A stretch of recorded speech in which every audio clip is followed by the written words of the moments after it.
Hello everyone. Today we're going to have a brief market recap, then talk about the upcoming UK employment data, the US CPI, the Bank of Canada meeting, and Australian employment data. This is Marshall Gittler, Head of Investment Research here at FXPRIMUS, bringing you my opening market comment. The pound took center stage yesterday following Prime Minister May's speech on Brexit. She laid out a hard Brexit scenario that doesn't envision Britain retaining any special access to the common market. But on the other hand, she didn't draw red lines on some contentious issues such as immigration.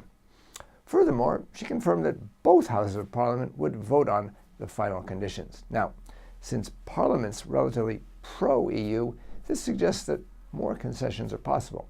That's why sterling has bounced back sharply. The next trigger point for the pound will be the UK Supreme Court's ruling on Brexit. The crucial point is whether the government has to consult the various regional parliaments. If they do, then there could be some trouble, as Scotland isn't likely to agree easily. That decision could be announced next Wednesday. On the other hand, the dollar is lower as doubts creep in about Trump's policies. Barron's and the Wall Street Journal both quoted Trump as opposed to a stronger dollar. And oil prices are up on expectations that this week's inventory statistics will show a decline. As for today, the pound will remain in focus as the UK employment data are released. The market looks for average weekly earnings to rise a bit. That could be encouraging following yesterday's higher than expected CPI figure. So the figures might prompt further short covering in sterling. The headline US CPI is expected to accelerate sharply, and even the core CPI is expected to accelerate as well.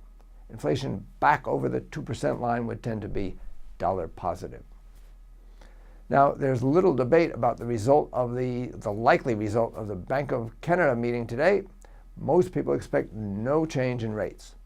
The problem facing the Bank of Canada is that there have been many signs that the economy is actually stronger than what the Bank of Canada had expected by now. But at the same time, inflation is still well below target. I expect Governor Poloz to keep rates stable while emphasizing the soft inflation and the uncertainty in the US as the new administration takes office. That suggests that the Canadian dollar could weaken somewhat after the meeting. Finally, Australia's employment is expected to rise by less than last month, but still rise nonetheless, while the unemployment rate is expected to hold steady. That could be taken as good news and further boost the Australian dollar, which has been performing pretty well recently. This is Marshall Gittler, Head of Investment Research at FXPRIMUS. Get more market insights on our education pages and turn your trading ideas into action with FXPRIMUS, the safest place to trade.